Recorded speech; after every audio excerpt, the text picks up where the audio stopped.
এসো মা লক্ষ্মী, বসো ঘরে, আমারই ঘরে থেকো আলো করে। আমরা সকলেই মা লক্ষ্মীকে পেতে চাই। মা লক্ষ্মী সুখ, শান্তি, সমৃদ্ধির দেবী। পরিবারে মা লক্ষ্মীর আশীর্বাদ থাকলে সেই পরিবার সবসময় সুখ শান্তিতে ভরে ওঠে। বন্ধুরা, এখন চলছে অঘ্রাণ মাস, আর অঘ্রাণ মাসকে বলা হয় মা লক্ষ্মীর মাস। কারণ আপনারা নিশ্চয়ই জানেন, বাংলা সালের এটি অষ্টম মাস হলেও এক সময় এই মাস ছিল বছরের প্রথম মাস। এই মাসে গ্রাম বাংলার প্রতিটি ঘরে নবান্ন উৎসব এবং প্রত্যেক বৃহস্পতিবার লক্ষ্মী পূজার আয়োজন করা হয়ে থাকে।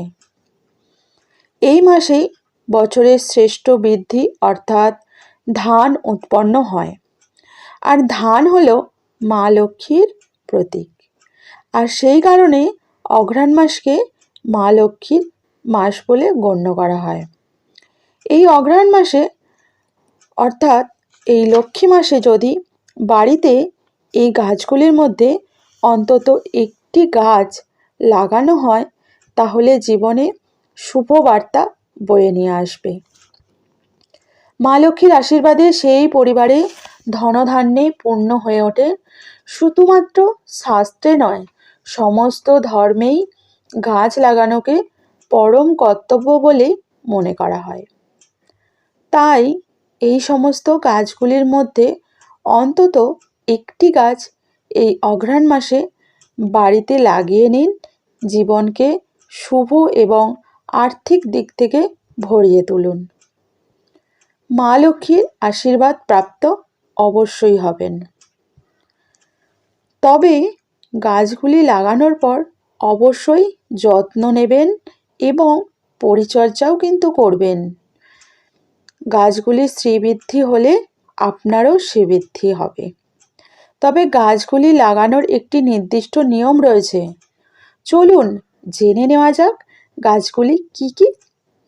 প্রথমেই যে গাছটির নাম বলবো, সেই গাছটির সঙ্গে আমরা সকলেই পরিচিত, আর সকলের বাড়িতে নিশ্চয়ই রয়েছে।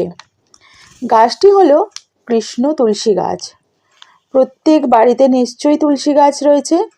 তবে অঘ্রাণ মাসে যদি কৃষ্ণ তুলসী গাছ লাগানো হয় তাহলে খুবই ভালো। দ্বিতীয়ত যে গাছটির কথা বলবো তা হলো নারকেল গাছ। মা লক্ষ্মীর খুবই প্রিয় এই নারকেল গাছ। তৃতীয় যে গাছটির নাম বলবো তা হলো সুপারি গাছ। চতুর্থ গাছটি হলো কলা গাছ। তবে কলা গাছ বাড়ির সামনে লাগাবেন না, বাড়ির পিছনে লাগাবেন, অথবা বাড়ির দুদিকে লাগাতে পারেন। পঞ্চম গাছটি হলো মা লক্ষ্মীর প্রতীক। কি বলুন তো? ধান গাছ। একদম ঠিক। ধান গাছের ক্ষেত্রে বলি, জমিতে ধান গাছ তো হয়, কিন্তু বাড়িতে আপনারা কিভাবে লাগাবেন? বাড়িতে আপনারা কোনো টবের মধ্যে মাটি দিয়ে লাগাতে পারেন, অথবা কিছুটা মাটিতে কুপিয়েও ধান গাছ লাগাতে পারেন। তবে অবশ্যই মনে রাখবেন, সেই ধান পুজোর কাজেই ব্যবহার করবেন, অন্য কোনো কাজে ব্যবহার করা যাবে না। ষষ্ঠ গাছটি হলো মা লক্ষ্মীর পূজার সময় এই গাছের ফুল ব্যবহার করা হয়ে থাকে, আর তা হলো পদ্ম গাছ। বাড়িতে ছোট জলাশয় তৈরি করে আপনি এই পদ্ম গাছ লাগাতে পারেন। সর্বশেষ যে গাছটির কথা বলবো তা হলো ধনে গাছ।